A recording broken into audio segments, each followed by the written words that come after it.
नमस्कार।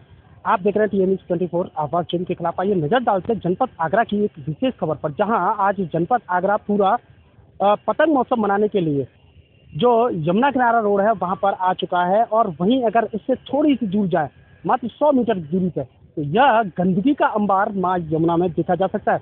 जनपद आगरा में जिस तरह से शासन प्रशासन लगातार यमुना सफाई अभियान छेड़े हुए है, घर घर आगरा नगर निगम कहता है कि स्वच्छ आगरा और स्वस्थ आगरा, लेकिन यहाँ नज़ारा कुछ और ही है। केवल इस जगह को छोड़ने के बाद में अगर थोड़ी सी भी हम अगर नज़र डालेंगे तो निश्चित रूप से आने वाले आगंतुक यमुना की तलहटी तक नहीं पहुंच पा रहे हैं। आखिर इसकी वजह जब जानने को बात हुई तो बताया बदबू। जी हाँ, निश्चित रूप से कह सकते हैं कि माँ गंगा, माँ यमुना आचमन के लिए पवित्र और पाक मानी जाती है, लेकिन जिस तरह से स्थानीय लोगों की मनोदशा है, यहाँ की जो सोच है लोगों की, वह कहीं ना कहीं माँ कालिंदी जी को, माँ यमुना को गंदा करते नजर आ रहे हैं। यह एक मात्र नमूना है जनपद आगरा का। ऐसे लाखों का, करोड़ों का बजट आता है, सरकार लाख दावे करती है, लेकिन कहीं ना कहीं एक बात अभी खुल करके आई थी कि बीच वाले खा जाते हैं। जी हाँ, होता कुछ नहीं, लेकिन निश्चित रूप से फोटो खिंचाने के लिए, वीडियो बनाने के लिए यमुना की तलहटी में लोग आते हैं, लेकिन वही स्वच्छता अभियान को पलीता लगाने का अभी काम करते हैं। बड़ी बड़ी कस्में ली जाती हैं, बड़े बड़े शपथ ग्रहण समारोह आयोजित किए जाते हैं, शपथ ग्रहण ली जाती है कि हम माँ यमुना को, माँ गंगा को गंदा नहीं करेंगे, लेकिन वह आदत बस निश्चित रूप से वह ऐसा करते रहते हैं। चाहे वह घर से आने वाला कूड़ा हो, चाहे गंदगी आने वाली हो। खुले नाले इस बात का गवाह है कि निश्चित रूप से गंगा के बाद अगर यमुना की बात की जाए तो यह पानी काफ़ी गंदा व बदबूदार है। वहीं लोग यहाँ इस तरह का देख तो रहे हैं माहौल, लेकिन दूसरी तरफ अगर पलट के देखते हैं तो निश्चित रूप से माँ गंगा के बाद माँ यमुना भी पूरी तरह से एक तरह से विषैली हो चुकी है। इसके पानी का आचमन भी काफ़ी बदबूदार है, लेकिन जागना होगा हमारे प्रत्येक नागरिक को, हमारे प्रत्येक समाज के हर एक आगले और पिछले लोगों को, जो इस माँ मैं बस यही कहना चाहूँगा। आज पहले तो मकर संक्रांति पर सभी को हार्दिक शुभकामनाएं मेरी तरफ से। यमुना में इस बार जो हम लोगों ने नगर निगम की तरफ से व्यवस्था कराने की कोशिश की है कि साफ सफाई रहे, जिससे यहाँ पर हर साल की तरह इस बार भी हर्षोल्लास से मकर संक्रांति पर पतंग महोत्सव का आयोजन किया जा सके। और सभी आगरा, मैं देख रहा हूँ कि लास्ट ईयर से ज़्यादा ही इस बार भीड़ है, और आगरा वासियों से मेरा बस निवेदन ये है कि आगरा को साफ सफाई बनाए रखें और ऐसे ही हर्षोल्लास के साथ में त्यौहार अपने मनाएं।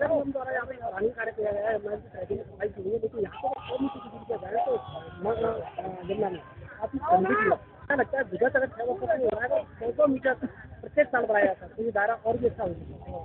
जैसे कि हम लोगों का भी ये है कि एनजीटी और जो ऊपर से जो निर्देश मिलते हैं उसके अकॉर्डिंग हम लोग ज़्यादा वर्क नहीं करा सकते। जहाँ चीज़ें हमें क्लीन मिल जा रही हैं, स्पेस मिल जा रहा है, वहाँ हम करा रहे हैं। बाकी तो इसके प्लानिंग पूरी ऊपर चल रही है, और जो नहर विभाग है, जो नदी विभाग है, वो अपना पूरी तरह से इसमें आगे जो संभावनाएं हो सकती हैं प्रॉपर संभावनाओं के साथ में कार्य कराया जाएगा, और इसको और बेहतर तरीके से डेवलप किया जाएगा यहाँ पर। यमुना की तलहटी में जो पतंग महोत्सव मनाया जा रहा है, लेकिन यमुना की तलहटी तक लोग नहीं जा पा रहे बदबू की वजह से, क्या लगता है? मैं यही कहना चाहूँगी कि लोगों में पहले से बहुत ज़्यादा जागरूकता आई है, पर अब भी कुछ लोग ऐसे हैं जो इस चीज़ में साथ नहीं दे रहे हैं, क्योंकि काफ़ी स्कूलों के बच्चों ने और हम लोगों ने बहुत यहाँ पर आकर सफाई की है, काफ़ी सफाई अभियान चलाया है, पर हम उस तय तक नहीं जा पा रहे क्योंकि लोगों के अंदर अभी पूरी वो नहीं आ पा रही व्यवस्था कि सफाई, अब क्योंकि गंदगी भी हम ही लोग करते हैं। करोड़ों का बजट आने के बाद भी, लेकिन उसका रिजल्ट ढाक के 3 बार, जहाँ केवल 100 मीटर की दूरी में देखी जाए तो गंदगी का अंबार लगा हुआ है। क्या कुछ कहना चाहिए इसे लेकर? अब इसके बारे में मैं कुछ नहीं कहना चाहूँगी, क्योंकि नगर निगम इस समय जितना काम कर रहा है, मुझे लगता है कि आज तक के रिकॉर्ड में सबसे ज़्यादा काम इस बार ही हुआ है। तो इसमें लोगों को भी थोड़ा जागरूक होना पड़ेगा कि सफाई को मतलब सफाई की तरह से लें, कि गंदगी ना करें। नंद नंदन गर्ग, प्रांतीय महामंत्री, संस्कार भारती, आगरा सांस्कृतिक कर्मी। पहले तो मैं स्थानीय लोगों को, नगर के जागरूक लोगों को, नगर निगम को और प्रशासन को ये बधाई दूंगा कि उन्होंने बहुत बड़ी गंदगी के बीच में ये एक क्षेत्र निकाला है मकर संक्रांति के पतंग महोत्सव आयोजन के लिए। दुर्भाग्य है कि इतने बड़े आगरा में ऐसा कोई स्थान ही नहीं है जहां लोग मिलजुल के त्यौहार बना सकें। तो नगर निगम को इस बात के लिए तो सबसे पहले बधाई है कि उन्होंने स्थान निकाला है। दूसरी ओर आपकी बात सही है कि केवल 100 मीटर पर गंदगी है। मुझे पूरा विश्वास है, मुझे पूरी आशा है कि नगर निगम और आगरा प्रशासन अगले वर्ष की मकर संक्रांति से पूर्व इस स्थान को 4 या 5 गुना कर देगा, क्योंकि आज वो देख रहे हैं कि यहाँ कितनी भीड़ है, कितने लोग हैं। लोग एकदम उतावले बैठे हुए हैं कि अच्छा स्थान हो और हम जाएं। अगर लोग यहाँ आएंगे तो छोटे मोटे हजारों लोगों को रोजगार मिलेगा, चाट पकौड़ी वाले, गुब्बारे वाले, जैसे आप देख रहे हैं अभी कम से कम 100 वेंडर हैं यहाँ पर, उनको रोजगार मिला है। अगर लोग आएंगे तो वो रोजगार 100 से 1000 तक जाएगा। तो मेरी अपील भी है आगरा प्रशासन से और नगर निगम से कि वो इसको बड़ा करें, और मुझे पूरा विश्वास है कि वो इसको बड़ा करेंगे। अभी तक आपको देखा गया ट्रैफिक सपोर्टिंग की तरह आपको हर शाम वाली स्थिति आप पहुंचते हैं, लेकिन आज यमुना की कलेक्शन आकर के जहाँ लोग पतंग महोत्सव बना रहे हैं, क्या कुछ करेंगे पतंग महोत्सव के बीच में गंदगी जमा? देखिए, सबसे पहले तो ये है कि आज को धन्यवाद देना चाहता हूँ कि हर साल इस कार्यक्रम को किया जाता है, लेकिन साथ साथ पूरे साल में यदि हम यमुना आरती की तरफ भी ध्यान देते हैं तो यदि उस कार्यक्रम को नीचे की तरफ भी देखा जाए, जैसे कहते हैं कि जमीनी हकीकत को पहचाना जाए, तो वो अभी तक कुछ नहीं हुआ है। इतने सालों से लगातार यह प्रयास हो रहा है, लेकिन जमीनी सच्चाई कुछ और कहती है, जो कि जहाँ तक लगता है कि सब कुछ जानते हैं इसमें कि साल में एक बार आना होता है, उस माहौल में भी यहाँ पे गंदगी का रहती है।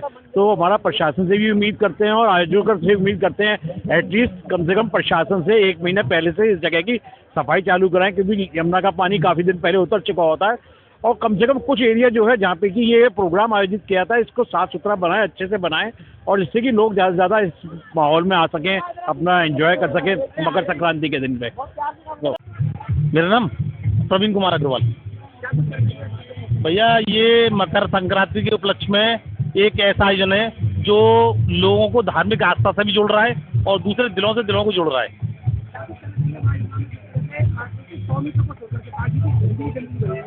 देखिए प्रत्येक नागरिक को, जहां हम अपनी यमुना को प्राणदायिनी कहते हैं, लगभग मैं ये जान कहना चाहता हूँ इस माध्यम से कि लोगों को जागरूकता, क्योंकि आने वाला कम हमारा फ्यूचर तभी ब्राइट है जब हमें स्वच्छ जल की प्राप्ति होगी। मैं मधुकर अरोड़ा, समाजवादी पार्टी से। देखिए, आज मकर संक्रांति का शुभ दिन है और हर साल की तरह जैसे जुगल और जुगल के परिवार के लोग यहाँ पे आगरा को पूरा इकट्ठा करते हैं, एक खुशी का माहौल होता है पतंग महोत्सव में, बहुत अच्छा लगता है यहाँ आकर। और हर साल की भांति आज भी बहुत भव्य कार्यक्रम किया गया है। मैं जुगल और जुगल के परिवार को, जुगल की टीम को बधाई देता हूँ। हमेशा ऐसा कार्यक्रम हमेशा करते रहें और हम लोग यहाँ पे शामिल रहें। जी, 100 मीटर के बीच में यमुना में सफाई देखने को, लेकिन इसके इधर उधर चले जाए तो काफी गंदगी है। करोड़ों का बजट पारित होने के बाद भी आज ही माँ यमुना गंदी। देखिए, सरकार कुछ नहीं कर रही है, सिर्फ दिखावा है। आप जैसे आपने बताया कि 100 मीटर के दायरे में यहाँ सफाई है, बाकी सब गंदी है, तो ये तो पूरे आगरा का नहीं, पूरे उत्तर प्रदेश का हाल है। ये कि यहाँ अकेले आगरा का नहीं कहेंगे, पूरे उत्तर प्रदेश का हाल है। संजय चौहान, भाजपा जिला महामंत्री। क्या कुछ कहना चाहिए जिस तरह से यमुना की तलहटी में आज पतंग महोत्सव मनाया जा रहा है, लेकिन यहाँ से केवल 50 मीटर की दूरी पर जाएंगे तो गंदगी का अंबा लगा हुआ है, क्या कहना चाहिए यमुना नदी को लेकर? यमुना जी में तो आज पतंगबाजी मकर संक्रांति के उपलक्ष्य में मनाई जा रही है। यहाँ गंदगी नहीं, यहाँ तो सिर्फ एंजॉय करने के लिए और आज त्यौहार को मनाने के लिए लोग सब इकट्ठे हुए। तो यमुना जी का रूप तो विगत कई सालों से है, लेकिन अब पहले से थोड़ी सफाई नजर आ रही है।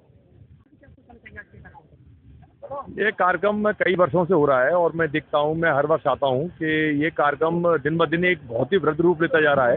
जिस तरह गुजरात में पतंग महोत्सव का चलन है संक्रांति पर, उस तरीके से अब हमारे आगरा में, मैं कम से कम उत्तर प्रदेश की नहीं जानता हूँ, आगरा शहर में हमारे में जिस तरीके से एक बहुत सुंदर रूप, क्योंकि अभी मैं पार्वती घाट बल्केश्वर में भी एक कार्यक्रम था और यहाँ पर जोश श्रोतिया के द्वारा ये साल यमुना मिशन के द्वारा एक कार्यक्रम होता है, इसमें नगर निगम सहयोग होता है।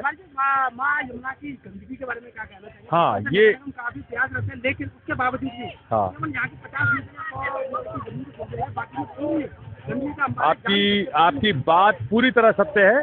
इस ओर हमारी सरकार को पूर्ण रूप से ध्यान देना चाहिए। मैं इसको बहुत खुले रूप से कहना चाहूँगा, क्योंकि बिना माँ यमुना के हम पूरे आगरावासी एक तरह कहते हैं अनाथ हैं।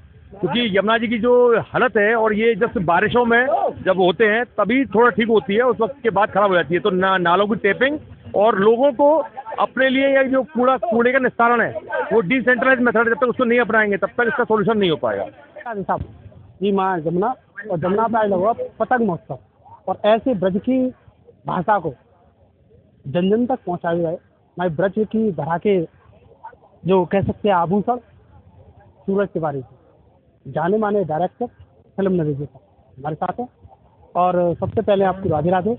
भैया, ब्रज की धरती पर जो आज पतंग महोत्सव लगा, का कुछ कह विचारोगे जाके? ब्रज में ही बताना है कि हिंदी में बोलना है? तो बोलो जमुना मैया की। देखो, पतंग उत्सव हो और ब्रज में हो और हमारी संस्कृति और परंपराओं से जुड़ा हुआ हो तो जाको आनंद अपना अलग है जाए, क्योंकि ये खेल कूद ऐसे हैं जो हमारी पुरानी संस्कृति से जुड़े हुए हैं। हमारे बच्चा, हमारे युवा जब यह खेलते हैं तो शरीर में थोड़ा सुधार होता है, स्वास्थ्य में सुधार होता है। तो अब के गेमन में और जिन गेमन में बड़ा अंतर है, तो जहाँ में शरीर संग संग चलते है और मोबाइल के गेम पे शरीर थम जाता है, वहीं आ जाता है। तो ऐसे गेम, ऐसे खेल कूद है, कबड्डी है, कुश्ती है, दंगल है, इन गेमन में जरा आगे बढ़ाना चाहिए और हमारी ब्रज की परंपरा संस्कृति आगे बढ़ाओ, आनंद लो। तिवारी जी, वहीं अगर आप बात कर रहे हैं जमुना मैया की, तो जमुना मैया हम कहते हैं, लेकिन देखी जाए तो गंदगी को अंबार लगा हुआ है। केवल 50 मीटर के दायरे छोड़ के बाकी पूरा गंदगी को पाटन है। तो का कक्षा में कमी है ब्रजवासी में की,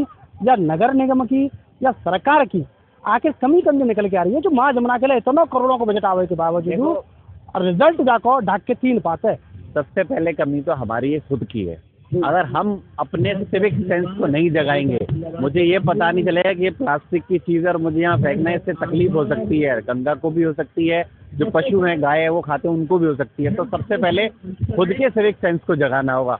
उसके बाद आप किसी सरकार को, नगर निगम को, इन सबको कोसो। अब हो सकता है ये पॉलीथीन शायद उसमें आती हो कि ये गल जाए, क्योंकि यहाँ मैं देख रहा हूँ सब जगह लिखा हुआ है कि नो प्लास्टिक जोन, लेकिन पतंग प्लास्टिक की है। अब मुझे नहीं पता कि ये उस वाले इसमें आती है या नहीं आती है, शायद आती होगी, ये गल जाए। लेकिन कुल मिला के बात यही है कि हम नागरिकों को अपनी जिम्मेदारियां समझनी पड़ेंगी। हम जब ट्रैफिक में जाते हैं तो हम अपनी स्कूटर, अपनी गाड़ी को एकदम आगे न ले जाएं, समझना पड़ेगा। जिससे अगर हम यमुना की बात कर रहे हैं तो भी हमें समझना पड़ेगा कि भाई हमें इस चीज़ को समझना पड़ेगा। लेकिन दूसरी तौर पर कहा जाए, करोड़ों का बजट सरकार प्रेषित करती है, लेकिन उसके बाद भी रिजल्ट ढाक के 3 पर। इस बात पे क्या कहना चाहिए? बहुत साल पहले एक प्रधानमंत्री हुए थे, उन्होंने एक बात कही थी कि मैं 100 रुपया भेजता हूँ और जब वो लगता है तो 1 रुपया लगता है।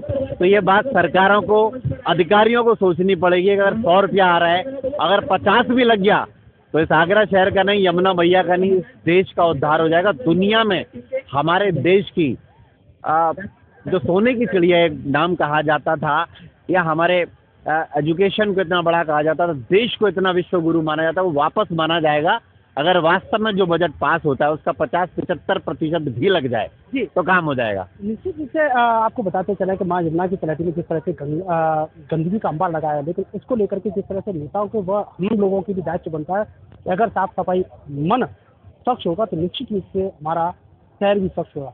लेकिन सोचने वाली बात यह है, समझने वाली बात यह है कि आखिर इतना बजट आने के बावजूद चाहता कहाँ? बड़ा प्रश्न और निरंतर करने वाला ऐसा प्रश्न, जो यक्ष प्रश्न भी है। TN24 के लिए आगरा से पत्रकार अर्जुन औजला की खास खबर।